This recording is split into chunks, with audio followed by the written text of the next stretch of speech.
Okay សួស្តីបងប្អូនទាំងអស់គ្នាថ្ងៃនេះគឺយើងសិក្សាមេរៀនរបស់យើងជាបន្តទៀតហើយមេរៀនរបស់យើងថ្ងៃនេះគឺយើងសិក្សាទៅលើ complete subjects What is complete subjects តើអ្វីទៅជា complete subjects complete នេះគឺមានន័យថាពេញលេញ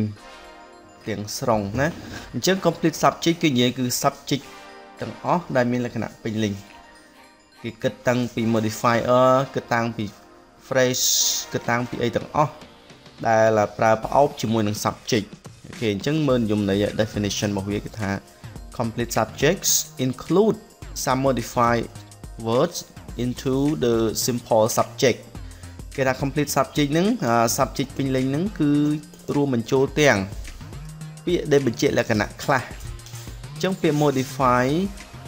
modify words ពាក្យសម្រាប់បញ្ជាក់មានន័យថាពាក្យដែលប្រើដូចជាគុណនាម adjective ដូចជាអីផ្សេងដែលគេប្រើដើម្បី modify បញ្ជាក់លក្ខណៈជានៃវាហ្នឹងគឺគេគិតទាំងអស់ណា into the simple subject ចូលទៅក្នុង subject ធម្មតា example មកឥឡូវយើងមើលឧទាហរណ៍ហ្មងទៅកុំឲ្យវាពិបាកយល់ My father came home late last night my father ឪពុករបស់ខ្ញុំ came home បានមកផ្ទះយប់ជ្រៅ last night កាលពីយប់មិញអញ្ចឹង my father មានន័យឪពុករបស់ខ្ញុំបងប្អូនក្លេចមើលណាគេ underline ពីខាងក្រោមវាគឺជា subject នៃប្រយោគ came ជាកិរិយាសព្ទអញ្ចឹងធម្មតា subject វាត្រូវឈរមុខកិរិយាសព្ទហើយ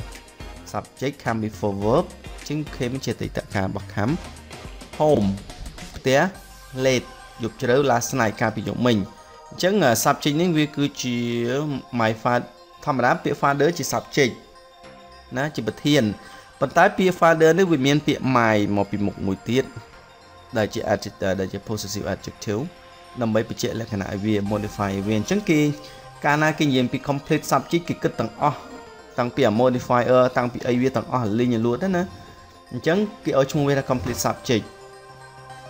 អញ្ចឹង my father នេះគឺជា complete subject ឪពុករបស់ខ្ញុំ came home បានមកផ្ទះ late យប់ជ្រៅ last night កាលពីយប់មិញ Okay example number 2 his expensive trousers cost $80 His expensive trousers មានន័យថាខោជើងវែងដែលមានតម្លៃថ្លៃរបស់គាត់ហ្នឹងគឺមានតម្លៃ$80អញ្ចឹងបងប្អូនកលេចមើលនេះ phrase that is underlined are the complete subject clear ដែលគេគូបន្ទាត់ពីខាងក្រោមហ្នឹងវាគឺជា complete subjects ធម្មតាពាក្យ subject មាន trouser ខោហ្នឹងវាគឺជា subject នៃប្រយោគប៉ុន្តែយើងមានពាក្យ expensive ថ្លៃហ្នឹងវាគឺជា adjective possessive adjective វាបញ្ជាក់លក្ខណៈឲ្យ trouser ខោហ្នឹងខោមិនគឺខោថ្លៃ his របស់ណាគេរបស់គាត់អញ្ចឹងពាក្យ his expensive ហ្នឹងគឺជា modified word ជាពាក្យសម្រាប់បញ្ជាក់លក្ខណៈឲ្យខោប៉ុន្តែបើកាលណាគេនិយាយអំពី complete subject គឺគេយកទាំងអស់ហ្មងណាគេយកទាំងអស់ធ្វើជាប្រធានអូខេតាមពិតប្រធានវានៅនេះអានេះគ្រាន់តែជា modifier ទេអូខេពីរនេះចឹង his expensive trouser ជា complete subject cost ជា verb អូខេ a modern car crashed into a tree last night a modern car crashed into a tree last night ឡានទំនើបមួយបានបុកដើមឈើកាលពីយប់មិញអញ្ចឹងពាក្យថា modern ហ្នឹងគឺទំនើប car នឹងឡានអញ្ចឹងក្នុងប្រយោគហ្នឹង crash ហ្នឹងវាជា verb crash ជា verb ហ្នឹងអញ្ចឹង car ហ្នឹងវាជា subject នៃប្រយោគប៉ុន្តែពាក្យ car ហ្នឹងវាមានតែមួយទេវាមាន modifier និងមាន adjective មកវាមាន មាន modern car មាន modern អញ្ចឹងបញ្ជាក់ន័យឲ្យឡានអញ្ចឹងនាំឲ្យទាំងអស់ហ្នឹងគេហៅថាជា complete subject មានន័យឡានទំនើប crash into មានន័យបុក a tree បុកដើមឈើ last night កាលពីយប់មិញ The girl near my house is very friendly ក្មេងស្រីដែលនៅជិតផ្ទះរបស់ខ្ញុំហ្នឹងគឺគួររាប់អានព្រោះរាយរាក់ទាក់ណា The girl near my house is very friendly អញ្ចឹងបងប្អូនក្លេចមើលនេះ The girl ក្មេងស្រីនេះវាជា subject នៃប្រយោគហើយប៉ុន្តែគឺវាមាន modifier មាន clear បញ្ជាក់ទៀតថានេះ near my house នៅជិតផ្ទះរបស់ខ្ញុំ prepositional phrase នេះឃើញទេ near my house ហ្នឹងគឺជា prepositional phrase ពីវិជានៃពាក្យ girl អញ្ចឹងក្មេងស្រីដែលនៅជិតផ្ទះរបស់ខ្ញុំអញ្ចឹងទាំងអស់ហ្នឹងគឺជា subject នៃប្រយោគ complete subject okay is very friendly គឺគួររាប់អាន The tall man acting on the stage is my cousin The tall man បរិសខ្ពស់ដែលសម្ដែងនៅលើឆាកហ្នឹងគឺជាបងប្អូនជីដូនមួយរបស់ខ្ញុំអញ្ចឹងពាក្យ The tall man ហ្នឹងបរិសខ្ពស់ acting on the stage ដែលសម្ដែងនៅលើឆាកអញ្ចឹងបងប្អូនកន្លែងមើលនេះធម្មតាពាក្យ subject ពេញ subject របស់វាគឺ man ហ្នឹងគេថា man បរិស is my cousin គឺជាបងប្អូនជីដូនមួយរបស់ខ្ញុំប៉ុន្តែក្នុងប្រយោគហ្នឹងគឺពាក្យថា tall វាជា modifier ឲ្យ man ពាក្យ tall ហ្នឹងគឺជាគុណនាមវិជាលក្ខណៈឲ្យបរិសនិងបរិសខ្ពស់ហើយបរិសខ្ពស់ហ្នឹងមិនទៀត acting on the stage មានន័យថាដែលកំពុងសម្ដែងលើឆាកអញ្ចឹងក៏វា modifier ឲ្យពាក្យ man ដែរគឺវាវិជាលក្ខណៈឲ្យបរិសនឹងដែរអញ្ចឹងទាំងអស់ហ្នឹងគឺពាក្យ the tall man acting on the stage ហ្នឹងគឺជា subject គេហៅថាជា complete subject អូខេអញ្ចឹងបរិសខ្ពស់ដែលសម្ដែងនៅលើឆាកគឺជាបងប្អូនជីដូនមួយរបស់ខ្ញុំ in my cousin His 16-year-old daughter is going to get married next month ក្មេងស្រីដែលមានអាយុ16ឆ្នាំមានកូនស្រីដែលមានអាយុ16ឆ្នាំរបស់គាត់នឹងរៀបការនៅខែក្រោយ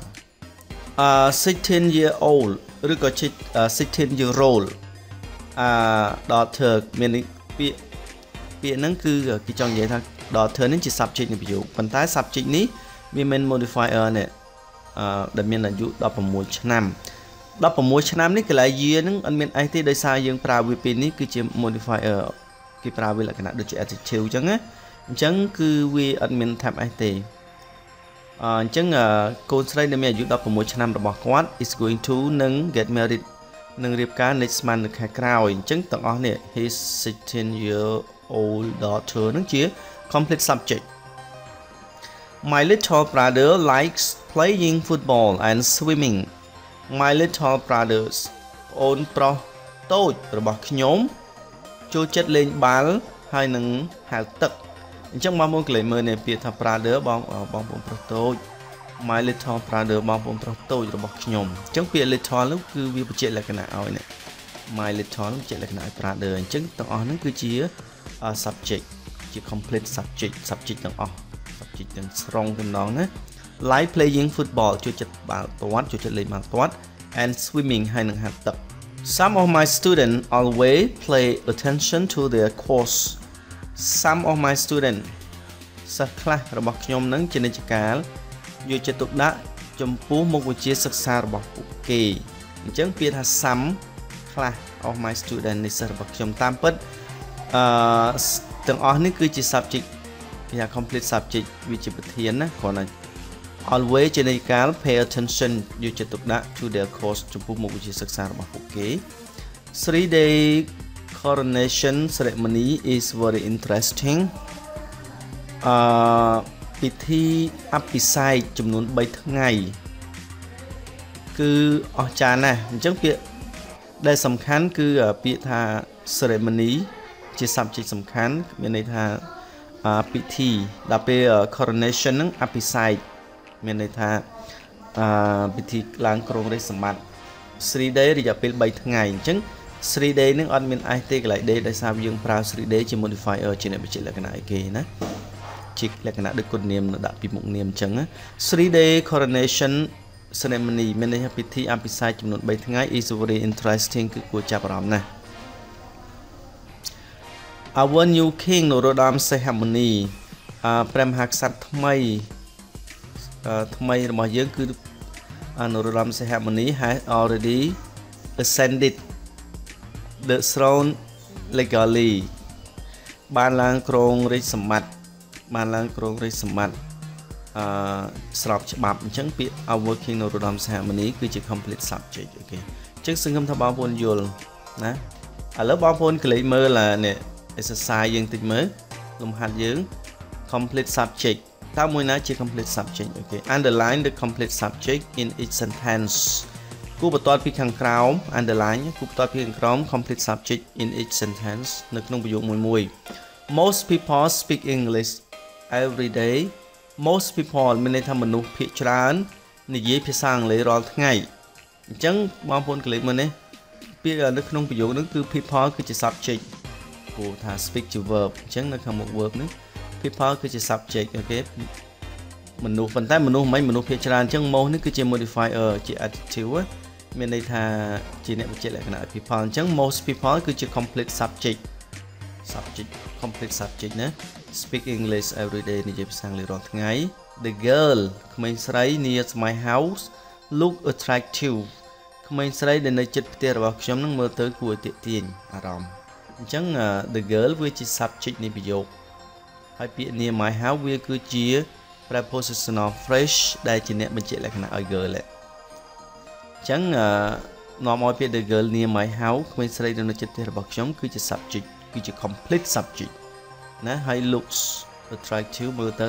គួរទាក់ទាញអារម្មណ៍អូខេ number 3 his modern car costs $20,000 his modern cars cost $20,000 ឡានទំនើបរបស់គាត់គឺមានតម្លៃពី$20,000 $20,000 មានន័យថា$20,000 អញ្ចឹងពាក្យថា car វាជា subject នៃប្រយោគហើយអញ្ចឹង his modern car ឡានទំនើបរបស់គាត់ his modern car គឺជា complete subject គឺជា subject ពេញលេញរបស់វាណា one of my student is very clever គេថាម្នាក់នៃសិស្សរបស់ខ្ញុំនឹងគឺឆ្លាតណាស់អញ្ចឹង one of my student អញ្ចឹង subject ដែលសំខាន់ក្នុងហ្នឹងគឺ student សិស្សប៉ុន្តែវាមានពាក្យ one of my student ម្នាក់នៃសិស្សរបស់ខ្ញុំអញ្ចឹងគឺវាជាពាក្យបញ្ជាក់ទៅលើសិស្សនេះអូខេអ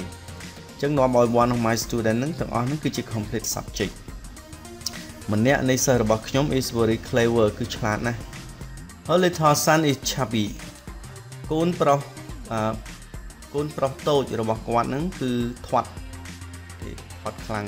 អញ្ចឹងពាក្យថា son គឺជា subject នៃប្រយោគប៉ុន្តែពាក្យ her little នេះគឺជា modifier ជាពាក្យបញ្ជាក់លក្ខណៈឲ្យកូនប្រុសនេះអូខេអញ្ចឹង her little son កូនប្រុសតូចរបស់នាង is chubby គឺ chubby មានន័យធាត់កណ្ដៀនធាត់ chubby អញ្ចឹង her little son ជា complete subject នៃប្រយោគ my parents always take care of me my parents ឪពុកម្ដាយរបស់ខ្ញុំ always ជានិច្ចកាល take care of me មើលថែរក្សាខ្ញុំអញ្ចឹង take care of ណាម្នាក់ពាក្យ take care នេះជា verb ប្រែថាមើលថែរក្សា take care of me មើលថែរក្សាខ្ញុំ always ជានិច្ចកាលអញ្ចឹង my parents ឪពុកម្ដាយរបស់ខ្ញុំ parent គឺជា subject នៃប្រយោគហើយពាក្យ always នេះជា adverb frequency ទេយើងមិននិយាយទេអញ្ចឹង parent វាមានពាក្យ my មួយទៀតអញ្ចឹងវាជា phrase វាជាលក្ខណៈឲ្យ parent អញ្ចឹងទាំងអស់នេះគេហៅថា complete subject ណាឪពុកម្ដាយរបស់ខ្ញុំ life is a constant struggle and an endless adventure life is a constant struggle and endless adventure ជីវិតគឺជាការតស៊ូដែលមិនចេះឈប់អូខេពាក្យ constant ណាជាដរាបជានិច្ចជារៀងរហូតណាពាក្យ struggle នឹងតស៊ូជំនះរាល់ឧបសគ្គអង់គ្លេសថា struggle endless ហ្នឹងគឺដែលគ្មានទីបញ្ចប់ពាក្យ end នឹងចប់ដល់ពេល less ទៅជាពាក្យថាគ្មានទីបញ្ចប់ adventure ហ្នឹងគឺមានន័យថាផ្សងព្រេងអញ្ចឹងគេថាជីវិតគឺជាការតស៊ូដែលគ្មានទីបញ្ចប់ឬក៏ជីវិតគឺជាការតស៊ូជានិច្ចហើយជាការផ្សំព្រេងដែលគ្មានទីបញ្ចប់អូខេ and an endless adventure ជាការផ្សំព្រេងដែលគ្មានទីបញ្ចប់អញ្ចឹងពាក្យអ្វីទៅដែលជាsubject នៃប្រយោគអូខេ life អញ្ចឹង life ហ្នឹងគឺជា complete subject អូខេ life គឺជា subject នៃប្រយោគវាជា complete subject អូខេនេះ life នេះ all my students want to get a really good knowledge of English all my students សិស្សរបស់ខ្ញុំទាំងអស់ want ចង់ទទួលបាន a really good knowledge ចំណេះដឹង ល្អពិតប្រាកដ of English នៃភាសាអង់គ្លេសអញ្ចឹងបងប្អូនកន្លែងមើលពាក្យ knowledge ចំណេះដឹង knowledge of English ការចេះដឹងខាងផ្នែកចំណេះដឹងផ្នែកភាសាអង់គ្លេសវា really good ដែលពិតជាល្អអញ្ចឹង all my student អញ្ចឹងឥឡូវបងប្អូនដើម្បីរក subject ឃើញបងប្អូនត្រូវរក verb ឲ្យឃើញរកកិរិយាសព្ទឲ្យឃើញយើងរក subject ឃើញអញ្ចឹង want នេះជា verb want to get married នេះគឺជាកិរិយាសព្ទនៅក្នុងប្រយោគហ្នឹងអញ្ចឹង student គឺជា subject គឺជាប្រធានអញ្ចឹង all my student នេះ all my នេះគឺជា phrase ជា modifier ជាអ្នកបញ្ជាក់លក្ខណៈឲ្យ student ទេអញ្ចឹងទាំងអស់ហ្នឹងគេថាសិស្សរបស់ខ្ញុំទាំងអស់អញ្ចឹងវាគឺជា complete subject អូខេ The man with rich clothes is drinking tiger beer happily បរោះដែលមានសម្លៀកបំពាក់ជាអ្នកមានកំពុងតែផឹកស្រាបៀរ Tiger យ៉ាងរីករាយអញ្ចឹងបងប្អូនកន្លែងមើលពាក្យ the man ហ្នឹងបរោះហើយពាក្យ rich ហ្នឹងមាន clothes សម្លៀកបំពាក់ with rich clothes ជាមួយនឹងសម្លៀកបំពាក់អ្នកមានអូខេ is drinking គឺកំពុងផឹក Tiger beer ស្រា Tiger ហ្នឹងhappily យ៉ាងរីករាយអញ្ចឹងក្នុងប្រយោគហ្នឹងគឺ the man ហ្នឹងគឺជា subject នៃប្រយោគប៉ុន្តែពាក្យ the man ហ្នឹងគឺវាមាន prepositional phrase បញ្ជាក់ឲ្យវាទៀតណាបរោះ with rich clothes បរោះជាមួយនឹងសម្លៀកបំពាក់អ្នកមានអញ្ចឹងហើយសម្លៀកបំពាក់អ្នកមានគឺជាពាក្យបញ្ជាក់លក្ខណៈឲ្យបរោះនឹងដែរអញ្ចឹងនាំឲ្យទាំងអស់ហ្នឹង the man with rich clothes ហ្នឹងវាគឺជា complete subject វាគឺជាប្រធានទាំងអស់ណាជាប្រធានទាំងស្រុងតែម្ដង is drinking កំពុងផឹកអូខេ Tiger be happily English is spoken all over the world ភាសាអង់គ្លេសគឺត្រូវបានគេនិយាយទូទាំងពិភពលោកអញ្ចឹង is នឹងជា verb អញ្ចឹងនាំឲ្យ English ជា subject នៃប្រយោគ is spoken ត្រូវបានគេនិយាយ all over the world ទូទាំងពិភពលោកអញ្ចឹង complete subject វាគឺ English ព្រោះវាមានតែមួយម៉ាត់មានតែមួយពាក្យអញ្ចឹងនាំឲ្យមួយពាក្យហ្នឹងគឺជា complete subject អញ្ចឹងដូចជាពាក្យ live អញ្ចឹងដែរណាពាក្យ all over the world ទូទាំងពិភពលោកអូខេអញ្ចឹងបងប្អូនមេរៀនរបស់យើងដល់ទីបញ្ចប់សូមអរគុណសម្រាប់ការតាមដានទស្សនាហើយសង្ឃឹមថានឹងជួបគ្នាម្ដងទៀតនៅមេរៀនក្រោយតាមរយៈការសិក្សាមេរៀនបន្ត part of speech របស់យើងជូនពរលោកអ្នកមានសុខភាពល្អ